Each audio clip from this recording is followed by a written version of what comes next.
contribution in the field of Islamic economics, finance, and banking.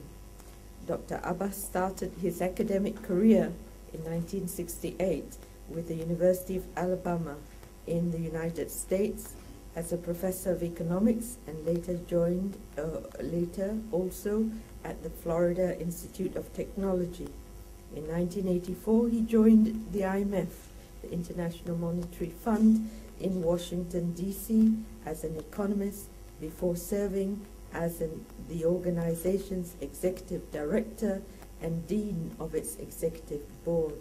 He was a highly influential member of the executive board of the INCEIF, and we have over the years had the opportunity to engage with him during that period, particularly during the Asian financial crisis, when the IMF board deliberated so extensively, in particular on Malaysia and the other countries facing the crisis in this region. He completed his term at the IMF in 2008.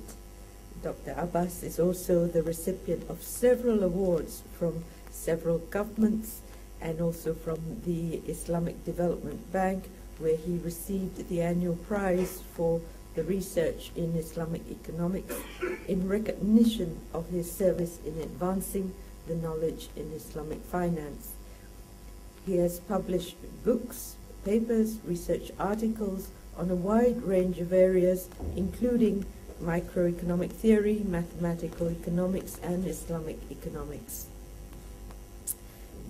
During his tenure at INCEIF, Dr. Abbas will also engage in research and consultancy in Islamic finance, including guiding academic research and supervising dissertation thesis and of the INCEIF students.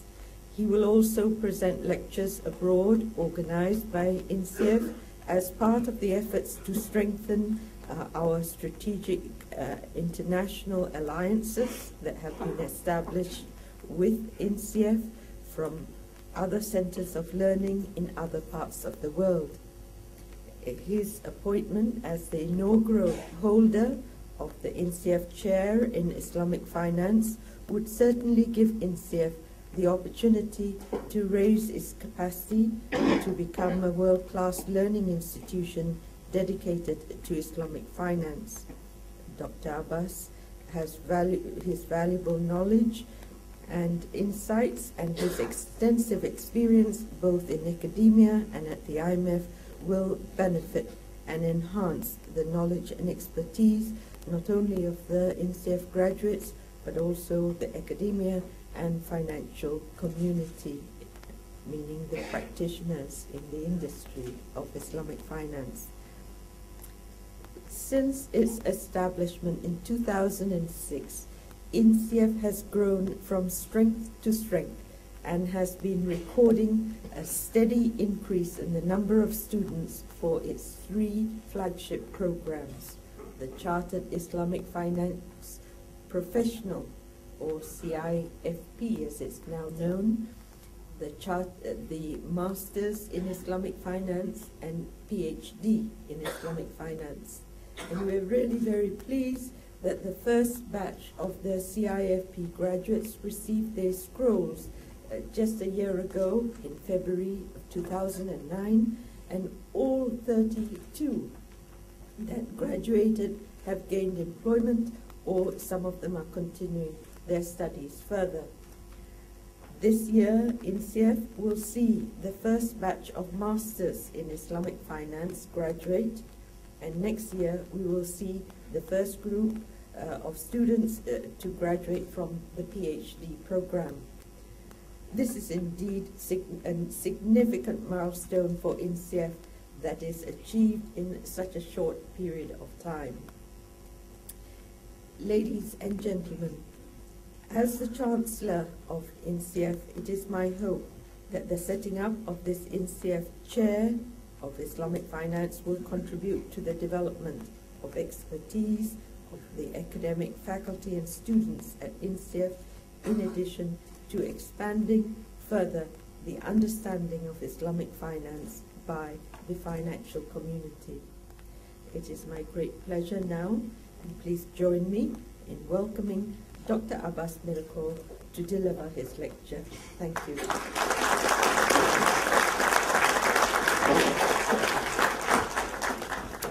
Thank you, and Babaike Tan Sri Governor.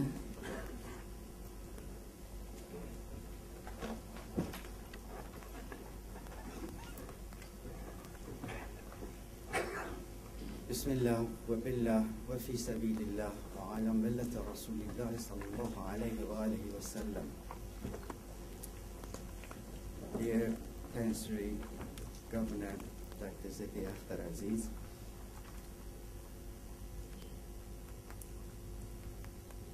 Dato Deputy Governor Muhammad Razifat Al-Qadir, honored guests, ladies and gentlemen, brothers and sisters, I greet you with the greeting of Islam. Assalamu alaikum wa rahmatullahi wa barakatuh.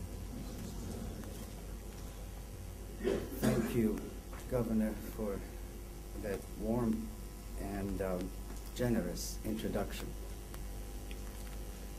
I'm indeed honored to be here as the first holder of the chair of Islamic finance at INCEIF.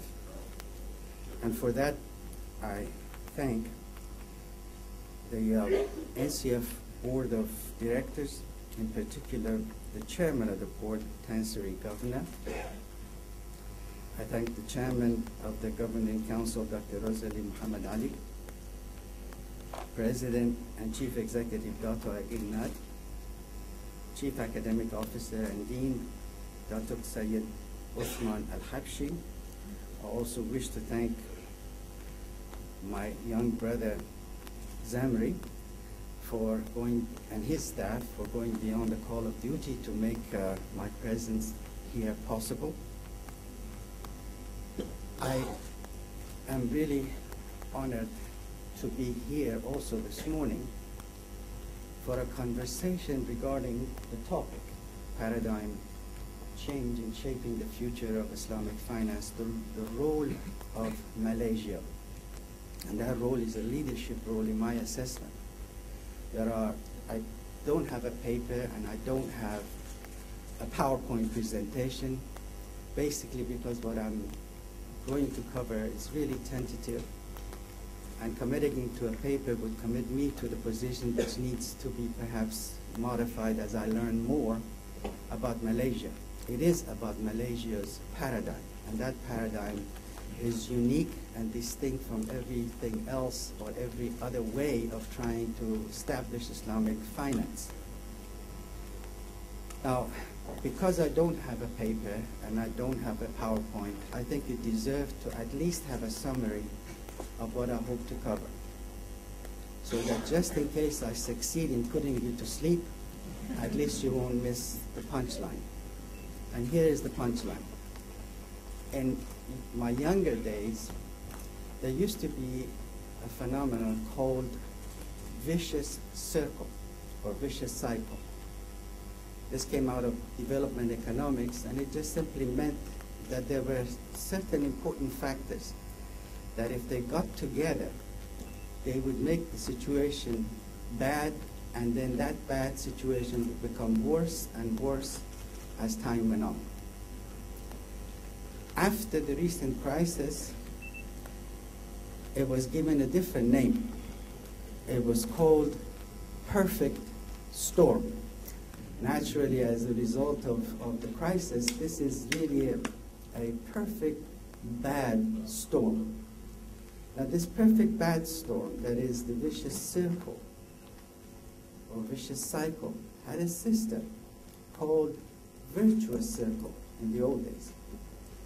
Now, I know that you're familiar with this lady because she has been a permanent resident and an honored citizen of Malaysia for the last 3 decades at least. So you're familiar with her. She is able to put together all these factors that, in case of her brother, would lead to a vicious circle of poverty, for example, and low equilibrium economic development,